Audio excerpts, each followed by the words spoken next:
Hello ಗೆಳೆಯರೆ, ಲಾ excellence IAS ಪ್ರಸ್ತುತಪಡಿಸುತ್ತಿರುವ December 9ರ ಕನ್ನಡದಲ್ಲಿ the Hind ಸುದ್ದಿ ವಿಶ್ಲೇಷಣೆಗೆ ತಮಗೆಲ್ಲರಿಗೂ ಸ್ವಾಗತ. ಇಂದಿನ ಮೊದಲ article, Rajya Sabha clears wild life bill that promises better protection ಅನ್ನುವಂಥದ್ದು. ಸಾಮಾನ್ಯ ಅಧ್ಯಯನ ಪತ್ರಿಕೆ 3ರ ಅಡಿಯಲ್ಲಿ ಎನ್ವಿರಾನ್ಮೆಂಟಲ್ ಪೊಲ್ಯೂಷನ್ ಅಂಡ್ ಡಿಗ್ರೇಡೇಷನ್ ಅನ್ನುವಂಥ ಪಠ್ಯಕ್ರಮದ ಅಡಿಯಲ್ಲಿ ಓದ್ಕೊಳ್ಬೋದಾಗತ್ತೆ. ರಾಜ್ಯಸಭೆ ಈಗ wild life protection amendment bill 2022 pass ಮಾಡಿರ್ತಕ್ಕಂಥ ಹಿನ್ನೆಲೆಯಲ್ಲಿ ಆರ್ಟಿಕಲ್ ಅನ್ನು ನಾವು ಚರ್ಚೆ ಮಾಡ್ತಾ ಇದ್ದೇವೆ.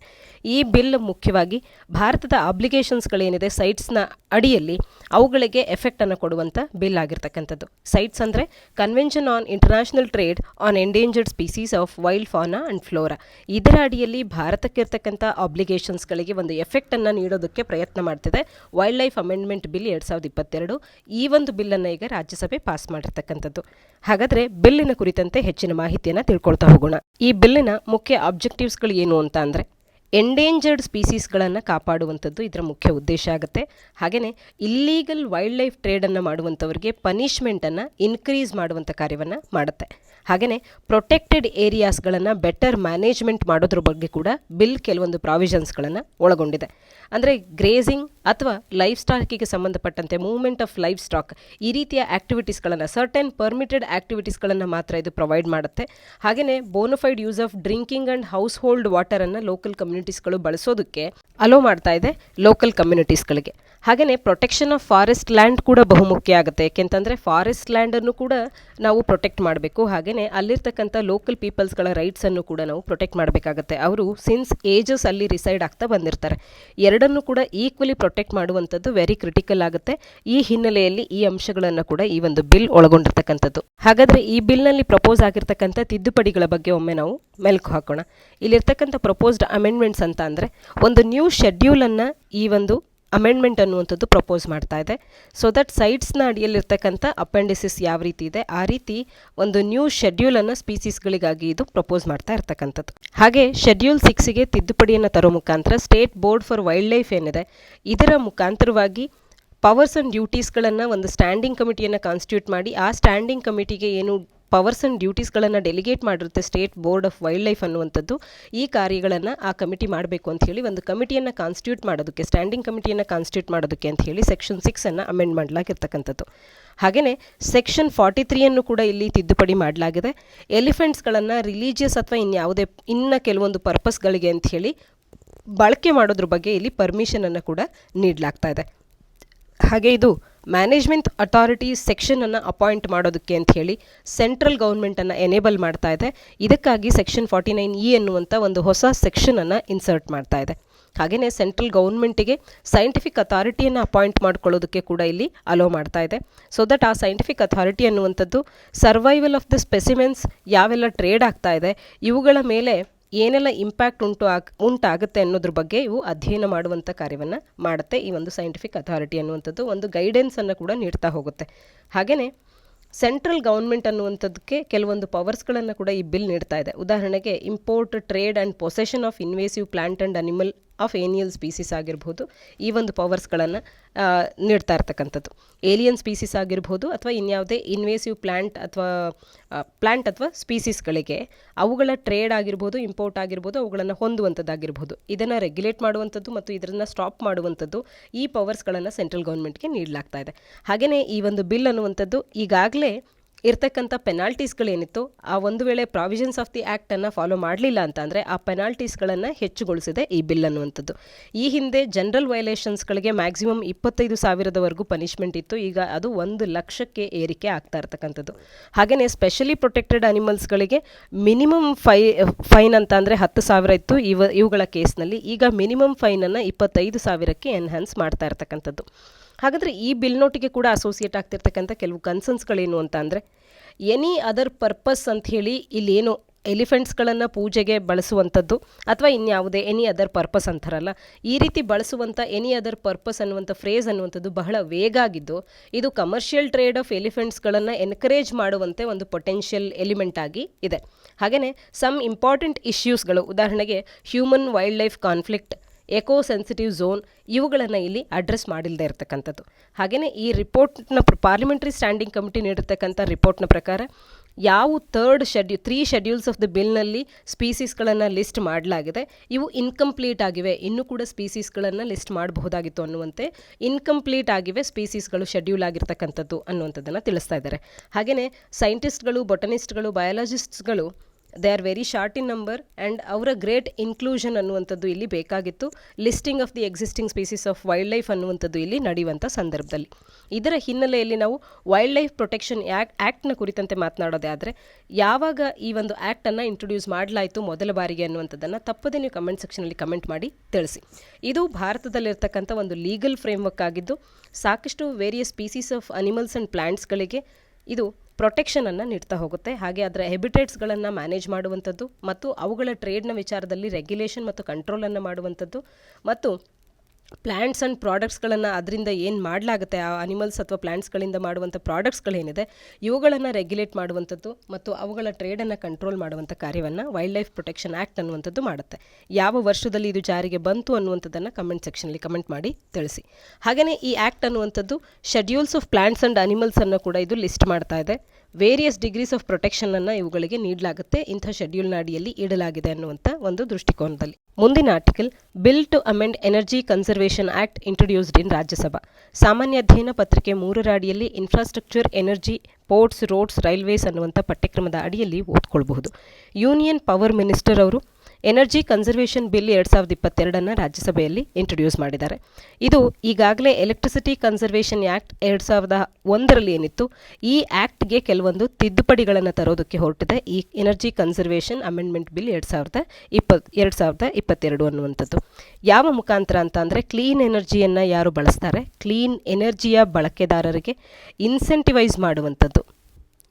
ಯಾವ ರೀತಿಯಾಗಿ? ಕಾರ್ಬನ್ ಸೇವಿಂಗ್ ಸರ್ಟಿಫಿಕೇಟ್ಸ್ಗಳನ್ನು ಇಶ್ಯೂ ಮಾಡೋ ಮುಖಾಂತರವಾಗಿ ಕಾರ್ಬನ್ ಸೇವಿಂಗ್ ಸರ್ಟಿಫಿಕೇಟ್ಸ್ಗಳನ್ನು ಇಶ್ಯೂ ಮಾಡಿ ಇನ್ಸೆಂಟಿವೈಸ್ ಮಾಡ್ತಾ ಇದ್ದಾರೆ ಕ್ಲೀನ್ ಎನರ್ಜಿಯ ಬಳಕೆದಾರರಿಗೆ. ಈ ರೀತಿಯ ತಿದ್ದುಪಡಿಗಳನ್ನು ಇಲ್ಲಿ ನಾವು ಎಲೆಕ್ಟ್ರಿಸಿಟಿ ಕನ್ಸರ್ವೇಷನ್ ಆ್ಯಕ್ಟ್ 2001ಕ್ಕೆ ತರುವಂಥದ್ದನ್ನು ಎನರ್ಜಿ ಕನ್ಸರ್ವೇಷನ್ ಬಿಲ್ 2022ರಲ್ಲಿ ಕಾಣಬಹುದಾಗಿದೆ. ಇನ್ನು ಎಲೆಕ್ಟ್ರಿಸಿಟಿ ಕನ್ಸರ್ವೇಷನ್ ಆ್ಯಕ್ಟ್ 2001ರಲ್ಲಿದ್ದಂಥ ಕೆಲವೊಂದು ಪ್ರಾವಿಷನ್ಸ್ಗಳ ಬಗ್ಗೆ ನಾವು ಗಮನ ಹರಿಸೋದಾದರೆ, ಇದು ನಾರ್ಮ್ಸ್ ಆ್ಯಂಡ್ ಸ್ಟ್ಯಾಂಡರ್ಡ್ಸ್ಗಳನ್ನು ಸ್ಪೆಸಿಫೈ ಮಾಡ್ತಾ ಇತ್ತು ಅಪ್ಲಯನ್ಸಸ್ಗಳಿಗೆ ಎನರ್ಜಿ ಎಫಿಷಿಯನ್ಸಿಯನ್ನು ತಿಳಿಸೋದಕ್ಕೆ. ಹಾಗೆಯೇ ಇಂಡಸ್ಟ್ರಿಯಲ್ ಎಕ್ವಿಪ್ಮೆಂಟ್ ಮತ್ತು ಬಿಲ್ಡಿಂಗ್ಸ್ಗಳು, ಅಪ್ಲಯನ್ಸಸ್ಗಳು ಇವೆಲ್ಲದರ ಎನರ್ಜಿ ಎಫಿಷಿಯನ್ಸಿಯ ವಿಚಾರಕ್ಕೆ ನಾರ್ಮ್ಸ್ ಆ್ಯಂಡ್ ಸ್ಟ್ಯಾಂಡರ್ಡ್ಸನ್ನು ಇದು ಸ್ಪೆಸಿಫೈ ಮಾಡ್ತಾ ಇತ್ತು. ಹಾಗೆಯೇ manufacture, sale and purchase of any equipment specified norms ಇಲ್ಲದ ಹೊರತು ಅದನ್ನು ಪ್ರಾಹಿಬಿಟ್ ಮಾಡುವಂಥ ಕಾರ್ಯವನ್ನು ಕೂಡ ಈ ಒಂದು ಆ್ಯಕ್ಟ್ ಮಾಡ್ತಾ ಇತ್ತು. ಹಾಗೆಯೇ ಬ್ಯೂರೋ ಆಫ್ ಎನರ್ಜಿ ಎಫಿಷಿಯನ್ಸಿ ಅನ್ನುವಂಥ ಬ್ಯೂರೋ ಕೂಡ ಈ ಎಲೆಕ್ಟ್ರಿಸಿಟಿ ಕನ್ಸರ್ವೇಷನ್ ಆ್ಯಕ್ಟ್ 2001ರ ಅಡಿಯಲ್ಲಿಯೇ ಪ್ರಾರಂಭ ಆಗಿರ್ತಕ್ಕಂಥದ್ದು. ಹಾಗೆಯೇ ಕೇಂದ್ರ ಸರ್ಕಾರವನ್ನು ಇದು ಎಂಪವರ್ ಮಾಡ್ತಾ ಇತ್ತು ಎನರ್ಜಿ ಸೇವಿಂಗ್ ಸರ್ಟಿಫಿಕೇಟ್ಗಳನ್ನು ಇಶ್ಯೂ ಮಾಡಲಿಕ್ಕೆ, ಸೊ ದಟ್ ಎನರ್ಜಿ ಟ್ರೇಡಿಂಗಿಗೆ ಒಂದು ಫ್ರೇಮ್ವರ್ಕನ್ನು ನೀಡುವಂಥದ್ದು. ಕಡಿಮೆ ಎನರ್ಜಿಯನ್ನು ಬಳಸುವಂಥ ಇಂಡಸ್ಟ್ರೀಸ್ಗಳು, ಹೆಚ್ಚು ಬಳಸುವಂಥ ಇಂಡಸ್ಟ್ರೀಸ್ಗಳಿಗೆ ಈ ಎನರ್ಜಿ ಟ್ರೇಡಿಂಗ್ನ ಮುಖಾಂತರವಾಗಿ ಅವುಗಳನ್ನು ಸೇಲ್ ಕೂಡ ಮಾಡ್ಬೋದಾಗಿತ್ತು. ಇನ್ನು ಯಾರು ಇದನ್ನು ವೈಲೇಟ್ ಮಾಡ್ತಾರೆ ಅಂಥವರಿಗೆ 10 ಲಕ್ಷದವರೆಗೂ ಪೆನಾಲ್ಟಿಯನ್ನು ಕೂಡ ಇದು ಅಟ್ರ್ಯಾಕ್ಟ್ ಮಾಡ್ತಾ ಇತ್ತು. ಹಾಗೆಯೇ ಕನ್ಸ್ಯೂಮರ್ಸ್ಗಳಿಗೂ ಇದು ಪೀನಲೈಸ್ ಮಾಡ್ತಾ ಇತ್ತು ಎಕ್ಸೆಸ್ ಕನ್ಸಂಪ್ಷನ್ ಮಾಡಿದಂಥ ಸಂದರ್ಭದಲ್ಲಿ. ಹಾಗೆಯೇ ಈ ಒಂದು ಬಿಲ್ನ ಅಡಿಯಲ್ಲಿ ಅಪಿಲೇಟ್ ಟ್ರಿಬ್ಯುನಲ್ ಕೂಡ ಎಸ್ಟಾಬ್ಲಿಷ್ ಆಗಿದೆ ಎಲೆಕ್ಟ್ರಿಸಿಟಿ ಆ್ಯಕ್ಟ್ 2003ರ ಅಡಿಯಲ್ಲಿ. ಈ ಒಂದು ಆ್ಯಕ್ಟನ್ನು ತಿದ್ದುಪಡಿ ಮಾಡುವಂಥ ಅವಶ್ಯಕತೆ ಏನಿತ್ತು ಅಂತ ಅಂದರೆ, ಕರೆಂಟ್ ಆ್ಯಕ್ಟಿನ ಸಕ್ಸಸ್ಸನ್ನು ಕನ್ಸಾಲ್ಡೇಟ್ ಮಾಡೋದಕ್ಕೆ, to consolidate on the current act success. According to BEE ಪ್ರಕಾರ, ಈ ಸಂಸ್ಥೆಯ ಪ್ರಕಾರ ಇದು ಎಫಿಷಿಯೆಂಟ್ ಎನರ್ಜಿ ಯೂಸ್ ಅನ್ನುವಂಥದ್ದು 28 ಮಿಲಿಯನ್ ಟನ್ಸ್ಗಳಷ್ಟು ಅಪ್ರಾಕ್ಸಿಮೇಟ್ಲಿ ಸೇವ್ ಆಗಿದೆ 2019-20ರಲ್ಲಿ ಆಯಿಲ್ ಈಕ್ವಿವೆಲೆಂಟ್ ಎನರ್ಜಿ ಅನ್ನುವಂಥದ್ದು. ಇದರ ಕುರಿತಂತೆ ಎಫಿಷಿಯೆಂಟ್ ಎನರ್ಜಿ ಯೂಸ್ ಮಾಡೋದಕ್ಕೆ ಅಂತ ಹೇಳಿ ಕರೆಂಟ್ ಆ್ಯಕ್ಟ್ಸಿನ ಸಕ್ಸಸ್ ಏನಿದೆ ಇದನ್ನು ಕನ್ಸಾಲ್ಡೇಟ್ ಮಾಡುವಂಥ ಅವಶ್ಯಕತೆ ಇತ್ತು. ಹಾಗಾಗಿ ಈ ರೀತಿಯ ತಿದ್ದುಪಡಿಗಳನ್ನು ತರ್ತಾ ಇರ್ತಕ್ಕಂಥದ್ದು. ಹಾಗೆಯೇ ಕಾನ್ಫರೆನ್ಸ್ ಆಫ್ ಪಾರ್ಟೀಸಿನ 26ನೇ ಒಂದು ಆವೃತ್ತಿ ಏನಿತ್ತು, COP26ನ ಗೋಲ್ಸ್ಗಳೇನಿದೆ, faster decarbonisation of the Indian economy ಅನ್ನುವಂಥದ್ದು, ಇದನ್ನು ಎನ್ಶೂರ್ ಮಾಡೋದಕ್ಕೆ ಈ ಬಿಲ್ಲಿನ ಪ್ರಾವಿಷನ್ಸ್ಗಳು ಪೂರಕ ಆಗುತ್ತೆ. ಹಾಗಾದರೆ ಏನೆಲ್ಲ ಬದಲಾವಣೆಗಳನ್ನು ಈ ಒಂದು ಎನರ್ಜಿ ಕನ್ಸರ್ವೇಷನ್ ಅಮೆಂಡ್ಮೆಂಟ್ ಬಿಲ್ 2022 ತರ್ತಾ ಇದೆ ಅಂತ ನೋಡೋದೇ ಆದರೆ, ಒಂದು ಕಾರ್ಬನ್ ಕ್ರೆಡಿಟ್ ಟ್ರೇಡಿಂಗ್ ಸ್ಕೀಮ್ ಅನ್ನುವಂಥದ್ದು ಇದರ ಅಡಿಯಲ್ಲಿ ಕಾಣಬಹುದು. ಇದು ಟ್ರೇಡಬಲ್ ಪರ್ಮಿಟನ್ನು ಟ್ರೇಡಬಲ್ ಪರ್ಮಿಟನ್ನು ಸ್ಪೆಸಿಫೈಡ್ ಅಮೌಂಟ್ ಆಫ್ ಕಾರ್ಬನ್ ಡೈಆಕ್ಸೈಡನ್ನು ಪ್ರೊಡ್ಯೂಸ್ ಮಾಡೋದಕ್ಕೆ ಅಥವಾ ಅದರ್ ಗ್ರೀನ್ ಹೌಸ್ ಗ್ಯಾಸಸ್ಗಳನ್ನು ಪ್ರೊಡ್ಯೂಸ್ ಮಾಡೋದಕ್ಕೆ ಎಮಿಟ್ ಮಾಡೋದಕ್ಕೆ ಅಂತ ಹೇಳಿ ನೀಡುವಂಥದ್ದು ಟ್ರೇಡಬಲ್ ಪರ್ಮಿಟ್ ಅನ್ನುವಂಥದ್ದು. ದ ಸೆಂಟ್ರಲ್ ಗೌರ್ಮೆಂಟ್ ಅಥವಾ ಇನ್ಯಾವುದೇ ಆಥರೈಸ್ಡ್ ಏಜೆನ್ಸಿ ಈ ರೀತಿಯ ಕಾರ್ಬನ್ ಕ್ರೆಡಿಟ್ ಸರ್ಟಿಫಿಕೇಟ್ಸ್ಗಳನ್ನು ಇಶ್ಯೂ ಮಾಡುತ್ತೆ ಟ್ರೇಡ್ ಮಾಡೋದಕ್ಕೆ. ಫಾಸಿಲ್ ಫ್ಯೂಯಲ್ ಸೋರ್ಸಸ್ ಅಂತ ಅಂದರೆ ಪೆಟ್ರೋಲ್, ಡೀಸೆಲ್ ಇವುಗಳನ್ನು ಕಾಣ್ತೇವೆ. ನಾನ್ ಫಾಸಿಲ್ ಫ್ಯೂಯಲ್ ಸೋರ್ಸಸ್ಗಳಿಂದಲೂ ಕೂಡ ಇಷ್ಟರ ಮಟ್ಟಿಗಾದರೂ ಕೂಡ ಬಳಕೆದಾರರು ಅದನ್ನು ಬಳಸಲೇಬೇಕು ಅನ್ನುವಂಥ ಒಂದು ಆಬ್ಲಿಗೇಷನನ್ನು ಇಲ್ಲಿ ಇಡಲಾಗ್ತಾ ಇದೆ. ಡೆಸಿಗ್ನೇಟೆಡ್ ಕನ್ಸ್ಯೂಮರ್ಸ್ಗಳು, ಉದಾಹರಣೆಗೆ ಇಂಡಸ್ಟ್ರಿ ಅಂತ ಕಾಂಪೊನೆಂಟ್ಸ್ಗಳೇನಿವೆ ಇವು ಮಿನಿಮಮ್ ಶೇರ್ ಆಫ್ ಎನರ್ಜಿ ಕನ್ಸಂಪ್ಷನನ್ನು ಒಂದಷ್ಟು ಮಟ್ಟಿಗಾದರೂ ಕೂಡ ನಾನ್ ಫಾಸಿಲ್ ಸೋರ್ಸಸ್ಗಳಿಂದ ಇವು ಹೊಂದಲೇಬೇಕು ಅನ್ನುವಂತೆ ಆ ಒಂದು ಕಂಡೀಷನ್ಸ್ಗಳನ್ನು ಮೀಟ್ ಮಾಡುವಂಥ ಪ್ರಾವಿಷನ್ಸ್ಗಳು ಇದರ ಅಡಿಯಲ್ಲಿ ಇರುವಂಥದ್ದು. ಇನ್ನು new energy conservation and sustainable building code ಅನ್ನುವಂಥದ್ದು, ಈ ಒಂದು ಕೋಡನ್ನು ಕೂಡ ಇಲ್ಲಿ ನಾವು ಕಾಣಬಹುದು. ಓಲ್ಡ್ ಕೋಡಿನಂತಲ್ಲ ಇದು office residential buildings with consumption above threshold ಏನಿರುತ್ತೆ ಅವೆಲ್ಲವಕ್ಕೂ ಕೂಡ ಇದು ಅಪ್ಲಿಕಬಲ್ ಆಗುತ್ತೆ. ಹಾಗೆ ವೆಹಿಕಲ್ಸ್ ಮತ್ತು ವೆಸಲ್ಸ್ಗಳಿಗೆ ಸ್ಟ್ಯಾಂಡರ್ಡ್ಸ್ಗಳನ್ನು ಕೂಡ ಇದು ಸೆಟ್ ಮಾಡ್ತಾ ಇದೆ. ಹಾಗೆ BEEಯನ್ನು ಈ ಸಂಸ್ಥೆಯನ್ನು ಸ್ಟ್ರೆಂಥನ್ ಮಾಡೋದಕ್ಕೆ ಕೂಡ ಕೆಲವೊಂದು ಕಾಂಪೋಸಿಷನ್ ಅಂದರೆ ಕೆಲವೊಂದು ಗವರ್ನಿಂಗ್ ಕೌನ್ಸಿಲಿನ ಕಂಪೋಸಿಷನನ್ನು ಬದಲು ಮಾಡುವಂಥದ್ದು, so that representatives of industries ಮತ್ತು ಕನ್ಸ್ಯೂಮರ್ಸ್ಗಳನ್ನು ಕೂಡ ಅಲ್ಲಿ ಇನ್ಕ್ಲೂಡ್ ಮಾಡುವಂಥದ್ದು, ಈ ಮೂಲಕ BEEಯನ್ನು ಸ್ಟ್ರೆಂಥನ್ ಮಾಡುವಂಥ ಕಾರ್ಯವನ್ನು ಇದು ಮಾಡ್ತಾ ಇದೆ. ಹಾಗೆಯೇ ಗ್ರೀನ್ ಹೈಡ್ರೋಜನನ್ನು ಕೂಡ ಪ್ರಮೋಟ್ ಮಾಡ್ತಾ ಇದೆ ಫಾಸಿಲ್ ಫ್ಯೂಯಲ್ಸ್ಗಳಿಗೆ ಆಲ್ಟರ್ನೇಟಿವ್ನ ರೂಪದಲ್ಲಿ. ಪೀನಲ್ ಪ್ರಾವಿಷನ್ಸ್ಗಳನ್ನು ಕೂಡ ಹೊಂದಿದೆ. ಒಂದು ವೇಳೆ ಈ ಒಂದು ಬಿಲ್ನ ಫೀಚರ್ಸ್ಗಳೊಟ್ಟಿಗೆ ಕಂಪ್ಲೈನ್ಸನ್ನು ತೋರಿಸಲಿಲ್ಲ ಅಂತ ಅಂದರೆ 10 ಲಕ್ಷದವರೆಗೂ ಕೂಡ ಪೆನಾಲ್ಟಿಯನ್ನು ಹಾಕಲಾಗುತ್ತೆ ಅನ್ನುವಂಥದ್ದು. ಹಾಗಾದರೆ ಈ ಬಿಲ್ನ ಮುಖ್ಯವಾದಂಥ ಆಬ್ಜೆಕ್ಟಿವ್ಸ್ಗಳೇನು ಅಂತ ಅಂದರೆ ಕ್ಲೈಮೇಟ್ ಚೇಂಜನ್ನು ಕಂಪ್ಯಾಟ್ ಮಾಡೋದಕ್ಕೆ ಗ್ರೀನ್ ಹೌಸ್ ಗ್ಯಾಸಸ್ ಎಮಿಷನ್ಸ್ಗಳನ್ನು ಕಡಿಮೆ ಮಾಡುವಂಥದ್ದು, ಹಾಗೆಯೇ ಇಂಡಿಯಾದ ಕಾರ್ಬನ್ ಮಾರ್ಕೆಟನ್ನು ಎಕ್ಸ್ಪ್ಯಾಂಡ್ ಮಾಡಿ ಕ್ಲೀನ್ ಟೆಕ್ನಾಲಜಿಯನ್ನು ಪ್ರಮೋಟ್ ಮಾಡುವಂಥದ್ದು, ನ್ಯಾಷನಲಿ ಡಿಟರ್ಮೈನ್ಡ್ ಕಾಂಟ್ರಿಬ್ಯೂಷನ್ಸ್ NDCs ಅಂತೇಳಿ ನಾವೇನು ತಿಳಿಸಿದ್ದೇವೆ ಪ್ಯಾರಿಸ್ ಕ್ಲೈಮೇಟ್ ಅಗ್ರಿಮೆಂಟ್ನಿಂದ 2030 ವೇಳೆಗೆ ಅಚೀವ್ ಮಾಡ್ತೇವೆ ಅಂಥೇಳಿ, ಅವುಗಳನ್ನು ನಾವು ಬೆಟರಾಗಿ ಅಚೀವ್ ಮಾಡೋದಕ್ಕೆ ಇದು ಪೂರಕವಾಗಿ ಇರುವಂಥ ಪ್ರಾವಿಷನ್ಸ್ಗಳನ್ನು ಹೊಂದಿದೆ. ಹಾಗಾದರೆ ಏನೆಲ್ಲ ಇಶ್ಯೂಸ್ಗಳು ಇಲ್ಲಿವೆ ಅವುಗಳನ್ನು ಅಡ್ರೆಸ್ ನಾವು ಸದ್ಯಕ್ಕೆ ಮಾಡಬೇಕಾಗಿದೆ ಈ ಬಿಲ್ನಲ್ಲಿ ಅಂದರೆ ಅಪ್ರೋಪ್ರಿಯೇಟ್ ಮಿನಿಸ್ಟ್ರಿಯೊಂದನ್ನು ಇಲ್ಲಿ ತರಬೇಕಾಗುತ್ತೆ ಕಾರ್ಬನ್ ಕ್ರೆಡಿಟ್ ಟ್ರೇಡಿಂಗ್ ಸ್ಕೀಮ್ಗಾಗಿ. ಮಿನಿಸ್ಟ್ರಿ ಆಫ್ ಪವರ್ ಅಥವಾ ಮಿನಿಸ್ಟ್ರಿ ಆಫ್ ಎನ್ವಿರಾನ್ಮೆಂಟ್ ಅನ್ನುವಂಥದ್ದು ಒಂದು ಕ್ವೆಶನ್ ಮಾರ್ಕ್ ಆಗಿದೆ. ಅಪ್ರೋಪ್ರಿಯೇಟ್ ಮಿನಿಸ್ಟ್ರಿಯನ್ನು ಚೂಸ್ ಮಾಡಬೇಕು ಕಾರ್ಬನ್ ಕ್ರೆಡಿಟ್ ಟ್ರೇಡಿಂಗ್ ಸ್ಕೀಮ್ನ ರೆಗ್ಯುಲೇಟ್ ಮಾಡಲಿಕ್ಕೆ. ಹಾಗೆಯೇ ಇವತ್ತಿಗೂ ದೇರ್ ಇಸ್ ನೋ ಕ್ಲಾರಿಟಿ ಇಲ್ಲಿ ರಿನ್ಯೂವಬಲ್ ಎನರ್ಜಿ ಅಥವಾ ಎನರ್ಜಿ ಸೇವಿಂಗ್ಸ್ ಅಥವಾ ಕಾರ್ಬನ್ ಕ್ರೆಡಿಟ್ ಟ್ರೇಡಿಂಗ್ ಸ್ಕೀಮ್ಸ್ಗಳ ವಿಚಾರದಲ್ಲಿ ಇವೆಲ್ಲವೂ ಕೂಡ ಸೇಮ್ ಅಥವಾ ಡಿಫ್ರೆಂಟ್ ಆ್ಯಕ್ಟಿವಿಟೀಸ್ಗಳನ್ನು ಇನ್ವಾಲ್ವ್ ಮಾಡ್ಕೊಳ್ಬೇಕಾ ಬೇಡವಾ ಅನ್ನೋ ವಿಚಾರದಲ್ಲಿ ಕ್ಲಾರಿಟಿ ಇಲ್ಲದೆ ಇರತಕ್ಕಂಥದ್ದು. And whether renewable energy savings and carbon credit trading schemes ಅನ್ನುವಂಥವು ಸೇಮ್ ಆರ್ ಡಿಫ್ರೆಂಟ್ ಆ್ಯಕ್ಟಿವಿಟೀಸ್ಗಳನ್ನು ಇನ್ವಾಲ್ವ್ ಮಾಡ್ಕೊಳ್ಬೇಕೋ ಬೇಡವೋ ಅನ್ನೋದ್ರ ಬಗ್ಗೆ ಕ್ಲಾರಿಟಿ ಕೂಡ ಕೊಡಬೇಕಾಗತ್ತೆ. ಹಾಗೆಯೇ ನಾನ್ ಫಾಸಿಲ್ ಎನರ್ಜಿ ಯೂಸ್ ಆಬ್ಲಿಗೇಷನ್ಸ್ಗಳೇನಿದೆ ಇವುಗಳನ್ನು ಮೀಟ್ ಮಾಡೋದಕ್ಕೆ ಇದು ಕಾಂಪಿಟೇಟಿವ್ನೆಸ್ ಆಫ್ ದಿ ಇಂಡಸ್ಟ್ರಿಗೆ ಅಡ್ವರ್ಸ್ ಆಗಿ ಕೂಡ ಇಂಪ್ಯಾಕ್ಟ್ ಮಾಡ್ಬೋದಾಗಿರುತ್ತೆ. ಈ ರೀತಿ ಇಲ್ಲೂ ಕೂಡ ಕೆಲವೊಂದು ಇಶ್ಯೂಸ್ಗಳು ಇರ್ತಕ್ಕಂಥದ್ದು.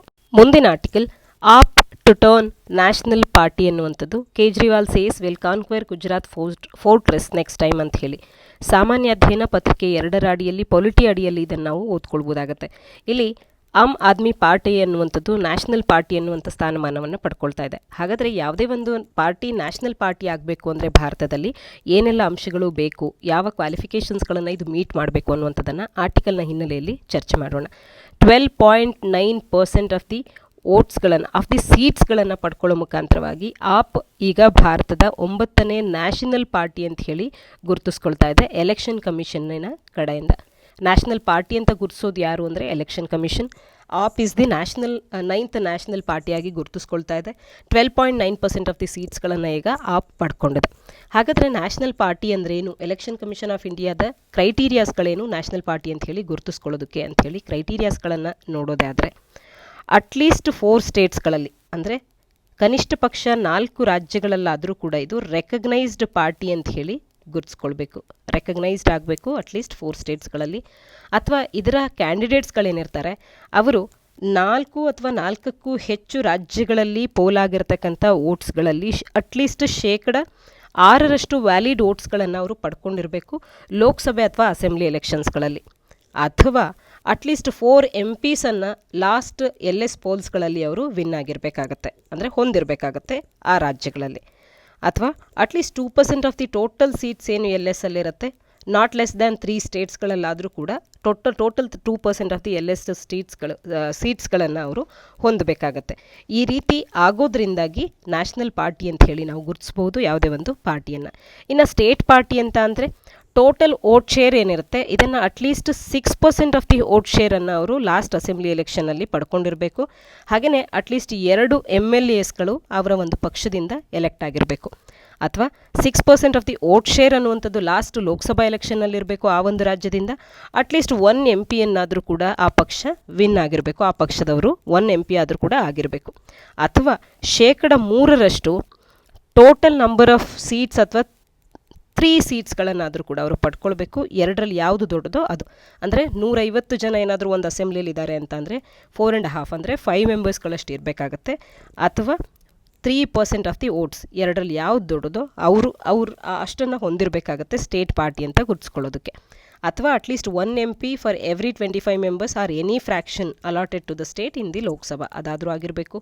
At least 8% of the total valid votes in the last assembly election or LS election. Even ಒಬ್ಬರು MLA MP ಆಗಿಲ್ಲ ಅಂದರೂ ಕೂಡ at least 8% of the total valid ವೋಟ್ಸ್ಗಳನ್ನು ಪಡ್ಕೊಂಡಿರಬೇಕು. ಈ ಯಾವುದೇ ಕ್ರೈಟೀರಿಯಾಸ್ಗಳನ್ನು ಮೀಟ್ ಆದರೆ ಅದನ್ನು ಸ್ಟೇಟ್ ಪಾರ್ಟಿ ಅಂತ ಹೇಳಿ ಕರಿತೇವೆ. ಹಾಗಾದರೆ ಸದ್ಯಕ್ಕೀಗ ಆಪ್ ಅನ್ನುವಂಥದ್ದು 9ನೇ ರಾಷ್ಟ್ರೀಯ ಪಕ್ಷ ಅಂತ ಹೇಳಿ ಭಾರತದಲ್ಲಿ ಗುರುತಿಸ್ಕೊಳ್ತಾ ಇದೆ. ಅಂದರೆ ನ್ಯಾಷನಲ್ ಪಾರ್ಟಿ ಆಗೋದ್ರಿಂದ ಆಗುವಂಥ ಅಡ್ವಾಂಟೇಜಸ್ಗಳು ಏನು ಅಂತ ಅಂದರೆ, ಒಂದು ರಿಸರ್ವ್ಡ್ ಸಿಂಬಲ್ ಅನ್ನುವಂಥದ್ದು ಆ ಪಾರ್ಟಿಯ ಕ್ಯಾಂಡಿಡೇಟ್ಸ್ಗಳಿಗೆ ಅಕ್ರಾಸ್ ದಿ ಕಂಟ್ರಿ ಕಂಟೆಸ್ಟ್ ಮಾಡೋದಕ್ಕೆ ಇನ್ಮೇಲೆ ಅವರು ಹೊಂದುತ್ತಾರೆ. ಹಾಗೆಯೇ ಲ್ಯಾಂಡ್ ಅಥವಾ ಬಿಲ್ಡಿಂಗಿಗೆ ಎಂಟೈಟಲ್ ಕೂಡ ಆಗ್ತಾರೆ ನ್ಯಾಷನಲ್ ಹೆಡ್ ಕ್ವಾರ್ಟರ್ಸ್ನಲ್ಲಿ, ಅಂದರೆ ನವದೆಹಲಿಯಲ್ಲಿ. ಹಾಗೆಯೇ ಓನ್ಲಿ 1 ಪ್ರಪೋಸರನ್ನು ನಾಮಿನೇಷನ್ಸ್ಗಳನ್ನು ಫೈಲ್ ಮಾಡೋದಕ್ಕೆ ಹೊಂದಿರಬೇಕು. ಆದರೆ ಬೇರೆ ಪಾರ್ಟೀಸ್ಗಳಿಗೆ 2 ಪ್ರಪೋಸ್ ಮಾಡುವಂಥ ವ್ಯಕ್ತಿಗಳು ಇರಬೇಕಾಗತ್ತೆ. ಆದರೆ ನ್ಯಾಷನಲ್ ಪಾರ್ಟಿಯಲ್ಲಿರ್ತಕ್ಕಂಥವ್ರಿಗೆ ಒಬ್ಬರಿದ್ದರೆ ಸಾಕಾಗತ್ತೆ ಪ್ರಪೋಸ್ ಮಾಡಲಿಕ್ಕೆ. ಹಾಗೆಯೇ ಡೆಡಿಕೇಟೆಡ್ ಬ್ರಾಡ್ಕಾಸ್ಟ್ ಸ್ಲಾಟ್ಸ್ಗಳನ್ನು ಕೂಡ ದೂರದರ್ಶನ್ ಮತ್ತು ಆಲ್ ಇಂಡಿಯಾ ರೇಡಿಯೋದಲ್ಲಿ ಎಲೆಕ್ಷನ್ ಸಂದರ್ಭದಲ್ಲಿ ಪಡ್ಕೊಳ್ತಾರೆ ನ್ಯಾಷನಲ್ ಪಾರ್ಟೀಸ್ಗಳು. ಹಾಗೆಯೇ ಅಪ್ ಟು 40 ಸ್ಟಾರ್ ಕ್ಯಾಂಪೈನರ್ಸ್ಗಳನ್ನು ಅಲೋ ಮಾಡ್ತಾರೆ. ಬೇರೆ ಪಕ್ಷಗಳಿಗೆ ಕೇವಲ 20 ಸ್ಟಾರ್ ಕ್ಯಾಂಪೈನರ್ಸ್ಗಳನ್ನು ಅಲೋ ಮಾಡ್ತಾರೆ. ಹಾಗೆಯೇ expenditure on campaigning and star campaigners ಅನ್ನುವಂಥದ್ದನ್ನು ಕ್ಯಾಂಡಿಡೇಟ್ಸ್ಗಳ ಸ್ಪೆಂಡಿಂಗ್ ಲಿಮಿಟಿಗೆ ಆ್ಯಡ್ ಮಾಡೋದಿಲ್ಲ. ಈ ರೀತಿಯ ಬೆನಿಫಿಟ್ಸ್ಗಳನ್ನು ನ್ಯಾಷನಲ್ ಪಾರ್ಟೀಸ್ಗಳು ಪಡ್ಕೊಳ್ತವೆ. ಆಪ್ನ ಒಂದು ದೃಷ್ಟಿಕೋನದಲ್ಲಿ ನೋಡೋದೇ ಆದರೆ ಡೆಲ್ಲಿ ಮತ್ತು ಪಂಜಾಬ್ ಲಾರ್ಜರ್ ವೋಟ್ ಶೇರನ್ನು ಹೊಂದಿವೆ. ಗೋವಾದಲ್ಲಿ 6.77% ಆಫ್ ದಿ ವೋಟ್ಸನ್ನು ಪಡ್ಕೊಂಡಿದ್ದಾರೆ. ಹಿಮಾಚಲ್ ಪ್ರದೇಶದಲ್ಲಿ 1% ಆಫ್ ದಿ ವೋಟ್ಸ್, ಹಾಗೆ ಗುಜರಾತ್ನಲ್ಲಿ 13% ವೋಟ್ಸ್ಗಳನ್ನು ಆಪ್ ಪಕ್ಷ ಪಡ್ಕೊಂಡಿರ್ತಕ್ಕಂಥದ್ದು.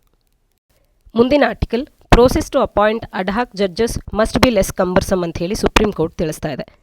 Once the chief justice recommend ಮಾಡಿದ್ರು, it should happen in a matter of days.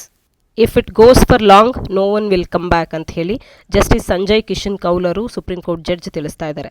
ಅಂದರೆ ಈ ಒಂದು ಅಡ್ಹಾಕ್ ಜಡ್ಜಸ್ಗಳಾಗಿ ಅಪಾಯಿಂಟ್ಮೆಂಟ್ ಮಾಡುವಂಥ ಪ್ರೋಸೆಸ್ ಅನ್ನುವಂಥದ್ದು ಕಂಬರ್ಸಮ್ ಆಗೋದು ಬೇಡ, ಆದಷ್ಟು ಶೀಘ್ರದಲ್ಲಿ ಆದಷ್ಟು ಇದು ಒಳ್ಳಿತು ಅಂತ ಹೇಳಿ ಇಲ್ಲಿ ತಿಳಿಸ್ತಾ ಇರ್ತಕ್ಕಂಥದ್ದು. Out of the box thinking ಕೂಡ ಬೇಕಾಗಲ್ಲ. ಸೀನಿಯರ್ ಲಾಯರ್ಸ್ಗಳು ಯಾರು ಈಗ ಇದ್ದಾರೆ ಅವರನ್ನು ಅಡ್ಹಾಕ್ ಜಡ್ಜಸ್ಗಳಾಗಿ ಕೂಡ ಹೈಕೋರ್ಟ್ಸ್ಗಳಲ್ಲಿ ಯಾರಿದ್ದಾರೆ ಅವರು ಆ್ಯಕ್ಟ್ ಮಾಡಬಹುದು. ಒಟ್ಟಾರೆಯಾಗಿ pendency of rising tide of pendency of cases ಅನ್ನುವಂಥದ್ದು ಏನು ಹೆಚ್ಚಾಗ್ತಾ ಇದೆ ಅದನ್ನು ಕಡಿಮೆ ಮಾಡೋದ್ರ ಕಡೆ ಗಮನ ಹರಿಸಬೇಕು. ಈ ಒಂದು ಅಡ್ಹಾಕ್ ಜಡ್ಜಸ್ಗಳನ್ನು ಕ್ರಿಯೇಟ್ ಮಾಡೋದಕ್ಕೆ, ಅಪಾಯಿಂಟ್ ಮಾಡೋದಕ್ಕೆ ಲೆಸ್ ಕಂಬರ್ಸಮ್ ಆದಂಥ ಪ್ರೋಸೆಸ್ ಇರಲಿ ಅಂತ ಹೇಳಿ ಇಲ್ಲಿ ತಿಳಿಸ್ತಾ ಇರ್ತಕ್ಕಂಥದ್ದು. ಕಾನ್ಸ್ಟಿಟ್ಯೂಷನಲ್ ಪ್ರಾವಿಷನ್ಸ್ಗಳನ್ನು ಈ ವಿಚಾರದಲ್ಲಿ ನೋಡೋದೇ ಆದರೆ ಆರ್ಟಿಕಲ್ 224A ಅನ್ನುವಂಥದ್ದು ಚೀಫ್ ಜಸ್ಟಿಸ್ ಆಫ್ ಎ ಹೈಕೋರ್ಟನ್ನು ಅಲೋ ಮಾಡ್ತಾ ಇದೆ. ಅಥವಾ ಯಾವುದೇ ಒಂದು ಫಾರ್ ಎನಿ ಸ್ಟೇಟಿಗೆ ಅಟ್ ಎನಿ ಪಾಯಿಂಟ್ ಆಫ್ ಟೈಮ್ನಲ್ಲಿ ಪ್ರೀವಿಯಸ್ ಕನ್ಸೆಂಟ್ ಆಫ್ ದಿ ಪ್ರೆಸಿಡೆಂಟನ್ನು ಪಡ್ಕೊಂಡು ಎನಿ ಪರ್ಸನ್ ಯಾರು ಆಫೀಸ್ ಆಫ್ ಎ ಜಡ್ಜನ್ನು ಆ ಒಂದು ಕೋರ್ಟ್ನಲ್ಲಿ ಹೊಂದಿರ್ತಾರೆ ಅಥವಾ ಇನ್ಯಾವುದೇ ಹೈಕೋರ್ಟ್ನಲ್ಲಿ ಹೊಂದಿರ್ತಾರೆ ಅಥವಾ judge of the high court for that state ಆಗಿ ಆ್ಯಕ್ಟ್ ಮಾಡಿರ್ತಾರೆ, ಇವರನ್ನು ಅಡ್ಹಾಕ್ ಜಡ್ಜಸ್ಗಳಾಗಿ ಅಪಾಯಿಂಟ್ ಮಾಡ್ಕೊಳ್ಬಹುದಾಗತ್ತೆ ಅಲ್ಲಿನ ಚೀಫ್ ಜಸ್ಟಿಸ್ ಅವರು. ಹಾಗೆ ಈ ಅಡ್ಹಾಕ್ ಜಡ್ಜಸ್ಗಳಿಗೆ ಪ್ರೆಸಿಡೆಂಟ್ ನಿರ್ಧರಿಸಿದಂತೆ ಡಿಟರ್ಮೈನ್ ಮಾಡಿದಂಥ ಸ್ಯಾಲ್ರಿ ಮತ್ತು ಅಲೋಯನ್ಸಸ್ಗಳಿಗೆ ಅವರು ಎಂಟೈಟಲ್ ಆಗಿರ್ತಾರೆ. ಹಾಗೆ powers and privileges of a judge of A supreme court ಏನು ಪಡ್ಕೊಳ್ತಾರೋ ಆ ರೀತಿ ಎಲ್ಲ ರೀತಿಯ ಜುರಿಸ್ಟಿಕ್ಷನನ್ನು ಇವರು ಎಂಜಾಯ್ ಮಾಡ್ಬೋದಾಗಿರುತ್ತೆ. ಹಾಗಾದರೆ ಸುಪ್ರೀಂ ಕೋರ್ಟ್ ಏನೆಲ್ಲ ತಿಳಿಸುತ್ತೆ ಈ ವಿಚಾರದಲ್ಲಿ ಅಂದರೆ, ರಿಟೈರ್ಡ್ ಜಡ್ಜಸ್ಗಳು ಯಾರು ಈ ರೀತಿಯ ಅಡ್ಹಾಕ್ ಬೆಂಚಸ್ಗಳಿಗೆ ವಾಪಸ್ ಬರೋದಕ್ಕೆ ಇಚ್ಛೆ ಪಡ್ತಾರೆ ಅವರನ್ನು ಕೂಡ ಪಡ್ಕೊಳ್ಬಹುದು. ಅವರ ಎಕ್ಸ್ಪೀರಿಯನ್ಸ್ ಅನ್ನುವಂಥದ್ದು ಇಲ್ಲಿ ಇಂಪಾರ್ಟೆನ್ಸನ್ನು ಪಡ್ಕೊಳ್ಳುತ್ತೆ ಕೇಸಸ್ಗಳನ್ನು, ಪೆಂಡಿಂಗ್ ಕೇಸಸ್ಗಳನ್ನು ಕ್ಲಿಯರ್ ಆಫ್ ಮಾಡೋದಕ್ಕೆ. ಒನ್ಸ್ ಚೀಫ್ ಜಸ್ಟಿಸ್ ಅವರು ಕೂಡ ರೆಕಮೆಂಡ್ ಮಾಡಿದ್ದಾರೆ, ಈ ರೀತಿಯ ಅಪಾಯಿಂಟ್ಮೆಂಟ್ ಅನ್ನುವಂಥದ್ದು ಕೆಲವು ದಿನಗಳಲ್ಲೇ ಆಗೋಗಬೇಕು. It should happen within a matter of ಡೇಸ್ಗಳಲ್ಲಿ ಆಗಬೇಕು. ಔಟ್ ಆಫ್ ದಿ ಬಾಕ್ಸ್ ಥಿಂಕಿಂಗಿಗೆ ಕೂಡ ಇಲ್ಲಿ ಅವಕಾಶವನ್ನು ನೀಡಿ ರೋಪಿಂಗ್ ಇನ್ ಸೀನಿಯರ್ ಲಾಯರ್ಸ್ಗಳನ್ನು ಅಂದರೆ ಸೀನಿಯರ್ ಲಾಯರ್ಸ್ಗಳನ್ನು ಕೂಡ ಇಲ್ಲಿ ಅಡಾಕ್ ಜಡ್ಜಸ್ಗಳಾಗಿ ಹೈಕೋರ್ಟ್ಸ್ಗಳಲ್ಲಿ rising tide of pendency of the cases ಏನಿದೆ ಅದನ್ನು ಮೀಟ್ ಮಾಡಲಿಕ್ಕೆ ಅಂತ ಹೇಳಿ ಅವರನ್ನು ಕೂಡ ಬಳಸ್ಕೊಳ್ಳೋದ್ರ ಬಗ್ಗೆ ನಾವು ಔಟ್ ಆಫ್ ದಿ ಬಾಕ್ಸ್ ಥಿಂಕಿಂಗ್ನ ಕಡೆ ಕೂಡ ಗಮನ ಹರಿಸಬೇಕು ಅನ್ನುವಂಥದ್ದನ್ನು ತಿಳಿಸ್ತಾ ಇದ್ದಾರೆ. ಅಡಿಷನಲ್ ಮತ್ತು ಆ್ಯಕ್ಟಿಂಗ್ ಜಡ್ಜಸ್ಗಳ ವಿಚಾರಕ್ಕೆ ಬಂದರೆ ಯಾರು ಅವರನ್ನು ಅಪಾಯಿಂಟ್ ಮಾಡ್ತಾರೆ ಅಂದರೆ ಪ್ರೆಸಿಡೆಂಟ್ ಅನ್ನುವಂಥವರು ಇವರನ್ನು ಡ್ಯೂಲಿ ಕ್ವಾಲಿಫೈಡ್ ಪರ್ಸನ್ಸ್ಗಳನ್ನು additional judges of a high court ಆಗಿ ಟೆಂಪರರಿ ಪೀರಿಯಡ್ಗೆ 2 ಇಯರ್ಸನ್ನು ಎಕ್ಸೀಡ್ ಆಗದೇ ಇರುವಂತೆ ಅವರನ್ನು ಅಪಾಯಿಂಟ್ ಮಾಡ್ತಾರೆ. Temporary increase in the business of the high court ಇದ್ದಂಥ ಸಂದರ್ಭದಲ್ಲಿ ಅಥವಾ ಅರಿಯರ್ಸ್ ಆಫ್ ವರ್ಕ್ ಅನ್ನುವಂಥದ್ದು ಹೈಕೋರ್ಟ್ನಲ್ಲಿ ಬಾಕಿ ಇದ್ದಂಥ ಸಂದರ್ಭದಲ್ಲಿ. ಹಾಗೆಯೇ ಡ್ಯೂಲಿ ಕ್ವಾಲಿಫೈಡ್ ಪರ್ಸನನ್ನು acting judge of the high court ಆಗಿ ಕೂಡ ಪ್ರೆಸಿಡೆಂಟ್ ಅವರು ಅಪಾಯಿಂಟ್ ಮಾಡ್ಬೋದಾಗಿರುತ್ತೆ. ಯಾವಾಗ ಅಲ್ಲಿನ ಹೈಕೋರ್ಟಿನ ಜಡ್ಜ್ ಅನ್ನುವಂಥವ್ರು ಅದರ್ ದ್ಯಾನ್ ಚೀಫ್ ಜಸ್ಟಿಸ್ ಏನಾದರೂ ಅವರ ಡ್ಯೂಟೀಸ್ಗಳನ್ನು ಪರ್ಫಾರ್ಮ್ ಮಾಡೋದಕ್ಕೆ ಸಾಧ್ಯ ಆಗ್ತಿಲ್ಲ ಅಥವಾ ಆಬ್ಸೆನ್ಸ್ಗೆ ಕಾರಣಗಳಿದೆ ಅಂತ ಅಂದರೆ, ಅಥವಾ temporarily chief justice of that high court ಆಗಿ ಆ್ಯಕ್ಟ್ ಮಾಡೋದಕ್ಕೆ ಅಪಾಯಿಂಟ್ ಆಗ್ತಾ ಇರುವಂಥದ್ದು. ಈ ರೀತಿ ಪ್ರಾವಿಷನ್ಸ್ಗಳನ್ನು ನಮ್ಮ ಸಂವಿಧಾನ ಒಳಗೊಂಡಿರ್ತಕ್ಕಂಥದ್ದು. ಆ್ಯಕ್ಟಿಂಗ್ ಜಡ್ಜ್ ಅವರು ಪರ್ಮನೆಂಟ್ ಜಡ್ಜ್ ಅವರ ಆಫೀಸನ್ನು ರೆಸ್ಯೂಮ್ ಮಾಡೋವರೆಗೂ ಕೂಡ ಅವರು ಆ ಒಂದು ಆಫೀಸನ್ನು ಹೋಲ್ಡ್ ಮಾಡ್ತಾ ಇರ್ತಾರೆ. However both the additional judge ಆಗ್ಬೋದು, ಆ್ಯಕ್ಟಿಂಗ್ ಜಡ್ಜ್ ಆಗಿರ್ಬೋದು, 62 ವರ್ಷ ವಯಸ್ಸಿನ ನಂತರದಲ್ಲಿ ಅವರು ಅವರ ಆಫೀಸ್ನಲ್ಲಿ ಕಂಟಿನ್ಯೂ ಆಗುವಂತಿಲ್ಲ ಅನ್ನುವಂಥ ಪ್ರಾವಿಷನನ್ನು ಕೂಡ ನಾವು ಕಾಣಬಹುದು. ಮುಂದಿನ article, what will India offer during it's presidency of the G20 ಅನ್ನುವಂಥದ್ದು. ಭಾರತ G20ಯ ಪ್ರೆಸಿಡೆನ್ಸಿಶಿಪ್ಪನ್ನು ಪಡ್ಕೊಳ್ತಾ ಇದೆ. ಇದರ ಸಂದರ್ಭದಲ್ಲಿ ಭಾರತ ಏನೆಲ್ಲವನ್ನು ಆಫರ್ ಮಾಡಬಹುದು ಅನ್ನುವಂಥದ್ದನ್ನು ಆರ್ಟಿಕಲ್ ನಮಗೆ ಚರ್ಚೆ ಮಾಡಿ ತಿಳಿಸ್ತಾ ಇದೆ. ಸಾಮಾನ್ಯ ಅಧ್ಯಯನ ಪತ್ರಿಕೆ 2ರ ಅಡಿಯಲ್ಲಿ international relations and global groupings ಅನ್ನುವಂಥ ಪಠ್ಯಕ್ರಮದ ಅಡಿಯಲ್ಲಿ ಓದ್ಕೊಳ್ಬಹುದು. ಜಗತ್ತಿನ 50% population 50% of world population currently urban ಏರಿಯಾಸ್ಗಳಲ್ಲಿ ವಾಸ ಆಗಿರ್ತಕ್ಕಂಥದ್ದು. ಇದು 150% ಇನ್ಕ್ರೀಸ್ ಕೂಡ ಆಗುತ್ತೆ ಅಂತ ಹೇಳಿ ಪ್ರಾಜೆಕ್ಟ್ ಕೂಡ ಮಾಡಲಾಗ್ತಾ ಇದೆ. ಆದರೆ ಸಿಟೀಸ್ಗಳು ಈಗಾಗಲೇ ಮೌಂಟಿಂಗ್ ಚಾಲೆಂಜಸ್ಗಳನ್ನು ಫೇಸ್ ಮಾಡ್ತಾ ಇದೆ. ರ್ಯಾಪಿಡ್ಲಿ ಎಕ್ಸ್ಪ್ಯಾಂಡಿಂಗ್ ಪಾಪ್ಯುಲೇಷನಿನ ನೀಡ್ಸ್ಗಳನ್ನು ಮೀಟ್ ಮಾಡೋದಕ್ಕೆ ಕಷ್ಟಪಡ್ತಾ ಇವೆ. ಹಾಗಾದರೆ ಭಾರತದ ಪ್ರೆಸಿಡೆನ್ಸಿಯ ಸಂದರ್ಭದಲ್ಲಿ ಭಾರತ ಈ ರೀತಿ ವರ್ಲ್ಡ್ಸ್ ಅರ್ಬನ್ ಪಾಪ್ಯುಲೇಷನ್ಗಿರ್ತಕ್ಕಂಥ ಸಮಸ್ಯೆಗಳನ್ನು ನಿವಾರಿಸಲಿಕ್ಕೆ ಏನೆಲ್ಲ ಮಾಡ್ತಾ ಇದೆ ಅಂತ ಅಂದರೆ, ಭಾರತವು G20 ಪ್ರೆಸಿಡೆನ್ಸಿಶಿಪ್ಪನ್ನು ಡಿಸೆಂಬರ್ 1ರಿಂದ ಪ್ರಾರಂಭವಾಗುವಂತೆ ಪಡ್ಕೊಳ್ತಾ ಇದೆ. ಇದು ವಸುದೈವ ಕುಟುಂಬಕಂ ಅನ್ನುವಂಥ ಭಾರತದ ಅಂಡರ್ಲೈಯಿಂಗ್ ವಿಷನ್ ಏನಿದೆ ಅದರ ಅಡಿಯಿಂದ ಡ್ರಿವನ್ ಆಗುತ್ತೆ ಭಾರತದ ಕಾರ್ಯಗಳು ಇಲ್ಲಿ. ಹಾಗೆಯೇ one earth one family one future ಅನ್ನುವಂಥ ಮೋಟೋದಿಂದ ಕೂಡ ಇದು ಭಾರತದ ವಿಷನ್ಸ್ಗಳು ಎನ್ಕ್ಯಾಪ್ಸುಲೇಟ್ ಆಗಿರ್ತಕ್ಕಂಥದ್ದು. G20ಯ ಸಸ್ಟೈನಬಲ್ ಡೆವಲಪ್ಮೆಂಟ್ ಅಜೆಂಡಾ ಅನ್ನುವಂಥದ್ದು ಸಸ್ಟೈನಬಲ್ ಆ್ಯಕ್ಷನ್ಸ್ಗಳನ್ನು 2030ರ ಅಜೆಂಡಾ ಗೋಲ್ಸ್ಗಳನ್ನು ಮೀಟ್ ಮಾಡಲಿಕ್ಕೆ ಅಂತ ಹೇಳಿ ಅಲೈನ್ ಆಗಿರೋದನ್ನು ಕಾಣ್ಬೋದು. ಅರ್ಬನ್ 20 ಅಂತ ಅಂದರೆ a call to the G20 for the people, the planet and prosperity ಇದನ್ನು ಕಾಣ್ಬೋದು. ಏನಿದು ಅರ್ಬನ್ 20 ಅಂದರೆ ಇದು city diplomacy initiative within G20 ecosystem ಆಗಿರ್ತಕ್ಕಂಥದ್ದು. G20 ಎಕೋಸಿಸ್ಟಮ್ನ ಅಡಿಯಲ್ಲಿಯೇ ಇರ್ತಕ್ಕಂಥ ಒಂದು ಸಿಟಿ ಡಿಪ್ಲೊಮೆಸಿ ಇನಿಷಿಯೇಟಿವನ್ನೇ ಅರ್ಬನ್ 20 ಅಂತ ಹೇಳಿ ಇಲ್ಲಿ ಕರೀತಾ ಇದ್ದಾರೆ. ಪ್ರಿಲಿಮ್ಸ್ನಲ್ಲಿ ನೇರವಾದ ಪ್ರಶ್ನೆಯನ್ನು ಕೇಳಬಹುದು, ಅರ್ಬನ್ 20 ಅಂದ್ರೇನು ಅನ್ನುವಂಥದ್ದು. ಅರ್ಬನ್ 20 ಅಂದರೆ G20 ಎಕೋಸಿಸ್ಟಮ್ನ ಅಡಿಯಲ್ಲಿರ್ತಕ್ಕಂಥ ಒಂದು ಸಿಟಿ ಡಿಪ್ಲೊಮೆಸಿ ಇನಿಷಿಯೇಟಿವ್ ಅನ್ನುವಂಥದ್ದು ಗೊತ್ತಿರಲಿ. ಡಿಸೆಂಬರ್ 2017ರಲ್ಲಿ ಇದು ಲಾಂಚ್ ಆಗಿದೆ. ಫಾರ್ಮಲ್ ಎಂಗೇಜ್ಮೆಂಟ್ ಗ್ರೂಪ್ಸ್ ಆಗಿ ಇದು G20 ಅಡಿಯಲ್ಲಿ ಬಂದಿರತಕ್ಕಂಥದ್ದು. U20 ಫೋರಮ್ ಅನ್ನುವಂಥದ್ದು collectively critical urban issues of G20 cities ಏನಿದೆ ಇವುಗಳನ್ನು ರೈಸ್ ಮಾಡುತ್ತೆ ಮತ್ತು G20 ನೆಗೋಷಿಯೇಷನ್ಸ್ಗಳ ಸಂದರ್ಭದಲ್ಲಿ ಇವುಗಳ ಡಿಸ್ಕಷನ್ಸ್ ಆಗುವಂಥದ್ದು. ಸಿಟೀಸ್ಗಳಿಗೆ ಇಲ್ಲಿ ಸ್ಪೆಷಲ್ ಎಂಫಸಿಸ್ಗಳನ್ನು ಕೊಟ್ಟು ಮಾತನಾಡಲಾಗುತ್ತೆ, ಅವುಗಳ ಪ್ರಾಬ್ಲಮ್ಸ್ಗಳನ್ನು ಅಡ್ರೆಸ್ ಮಾಡೋ ಪ್ರಯತ್ನ ಮಾಡಲಾಗುತ್ತೆ. ಕ್ಲೈಮೇಟ್ ಚೇಂಜ್ ಆ್ಯಂಡ್ ಸಸ್ಟೈನಬಲ್ ಡೆವಲಪ್ಮೆಂಟ್ನ ಮೇಲೆ ಕೂಡ ಫೋಕಸ್ ಮಾಡಲಾಗುತ್ತೆ. ಲಾರ್ಜ್ಲಿ ಒಂದು ಪ್ಲ್ಯಾಟ್ಫಾರ್ಮ್ ಆಫ್ ರೆಕಮೆಂಡೇಷನ್ ಆಗಿ ಇದು ಉಳಿದು ಹೋಗಿರ್ತಕ್ಕಂಥದ್ದು. ಈ ಒಂದು ಬ್ಯಾಕ್ಡ್ರಾಪ್ನಲ್ಲಿ ಇಂಡಿಯಾ ಒಂದು ಯುನಿಕ್ ಆಪರ್ಚುನಿಟಿಯನ್ನು ಹೊಂದಿದೆ. ಈ ಒಂದು ಫ್ರೇಮ್ವರ್ಕ್ನ ಅಡಿಯಲ್ಲಿ ಇಂಡಿಯಾ ಈಗ ಯುನಿಕ್ ಆಪರ್ಚುನಿಟಿಯನ್ನು ಹೊಂದಿದೆ. ಇದನ್ನು ಔಟ್ಲೈನ್ ಮಾಡೋದಕ್ಕೆ ಮತ್ತು ಆ್ಯಕ್ಷನ್ ಸ್ಪೆಸಿಫಿಕ್ U20 ಗೋಲ್ಸ್ಗಳೇನಿದೆ ಇವುಗಳನ್ನು larger objectives of the most influential international ಫೋರಮ್ಸ್ಗಳೊಟ್ಟಿಗೆ ಲಿಂಕ್ ಮಾಡೋದಕ್ಕೆ ಪ್ರೆಸಿಡೆನ್ಸಿಶಿಪ್ನ ಅಡಿಯಲ್ಲಿ ಭಾರತಕ್ಕೆ ಒಂದು ಅವಕಾಶ ಇದೆ ಅನ್ನುವಂಥದ್ದನ್ನು ಕಾಣ್ಬೋದು. ಅದರೊಟ್ಟಿಗೆ ಬೇರೆ ಬೇರೆ ಪ್ರಾಬ್ಲಮ್ಸ್ ಅಂತ ಅಂದರೆ ಉಕ್ರೇನ್ನ ಒಂದು ವಾರ್ ನಡೀತಿರ್ತಕ್ಕಂಥ ಸಂದರ್ಭದಲ್ಲಿ ಭಾರತ ಈ ಫೋರಮನ್ನು ಯಾವ ರೀತಿಯಾಗಿ ಬಳಕೆ ಮಾಡಿಕೊಳ್ಳುತ್ತೆ ಅನ್ನುವಂಥದ್ದು, ಹೀಗೆ ಹಲವಾರು ಚಾಲೆಂಜಸ್ಗಳು ಭಾರತದ ಎದುರಿಗೆ ನಿಂತಿರ್ತಕ್ಕಂಥದ್ದು. ಇದನ್ನು ಪ್ರಧಾನಮಂತ್ರಿ ಮೋದಿಯವರು ಹ್ಯೂಜ್ ಆಪರ್ಚುನಿಟಿ ಫಾರ್ ಇಂಡಿಯಾ ಅಂತ ಹೇಳಿ ಕರೀತಾ ಇದ್ದಾರೆ.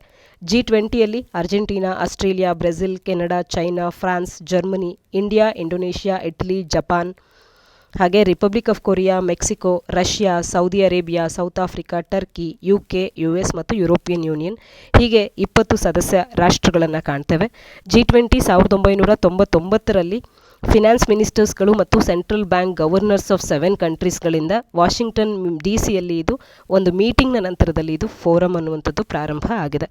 ಇದರ ಒಂದು ಪ್ರೆಸಿಡೆನ್ಸಿಯ ಸಂದರ್ಭದಲ್ಲಿ ಭಾರತ ಅನ್ನುವಂಥದ್ದು ವಸುದೈವ ಕುಟುಂಬಕಂನ ಫಿಲಾಸಫೀಸ್ಗಳನ್ನು ಶೋಕೇಸ್ ಮಾಡೋದಕ್ಕೆ ಹೊರಟಿದೆ. ಹಾಗೆಯೇ ಲೈಫ್ ಸ್ಟೈಲ್ ಫಾರ್ ಎನ್ವಿರಾನ್ಮೆಂಟ್ ಅಂತ ಹೇಳಿ ಈ ಒಂದು ಥೀಮ್ನ ಮುಖಾಂತರವಾಗಿ ಇದು ಒಂದು ಲೋಗೋದ ರೀತಿಯಲ್ಲಿ ಕಾರ್ಯ ಮಾಡುತ್ತೆ. ಲೈಫ್ ಅನ್ನುವಂಥದ್ದು ಮತ್ತು ವಸುದೈವ ಕುಟುಂಬಕಂ ಅನ್ನುವಂಥದ್ದು ಭಾರತದ ಮುಖ್ಯ ಪ್ರಿನ್ಸಿಪಲ್ಸ್ ಆಗಿರುತ್ತೆ ಈ ಒಂದು ಪ್ರೆಸಿಡೆನ್ಸಿಶಿಪ್ನ ಸಂದರ್ಭದಲ್ಲಿ. ಹಾಗೆಯೇ ಇಂಡಿಯಾದ ಪ್ರೆಸಿಡೆನ್ಸಿ ಅನ್ನುವಂಥದ್ದು ಇನ್ಫ್ಲೇಷನ್ ಮತ್ತು ರಿಸೆಷನ್ ಟ್ರೆಂಡ್ಸ್ಗಳನ್ನು ಕಂಟ್ರೀಸ್ಗಳು ವಿಟ್ನೆಸ್ ಮಾಡ್ತಿರ್ತಕ್ಕಂಥ ಸಂದರ್ಭದಲ್ಲಿ ಬಂದಿದೆ. ರಷ್ಯಾ ಉಕ್ರೇನ್ ವಾರ್ ಕೂಡ ಇಲ್ಲಿ ಕಂಪೌಂಡ್ ಮಾಡ್ತಾ ಇದೆ ಮತ್ತು ಯುರೋಪಿಯನ್ ಯೂನಿಯನ್ ಮತ್ತು ರಷ್ಯಾದ ನಡುವೆ ಸ್ಟ್ಯಾಂಡ್ ಆಫ್ ಕೂಡ ಕಾಣಿಸ್ತಾ ಇದೆ. ಆಯಿಲ್ ಪ್ರೈಸ್ ಕ್ಯಾಪನ್ನು ಕೂಡ ಕಾಣ್ತಿದ್ದಾವೆ.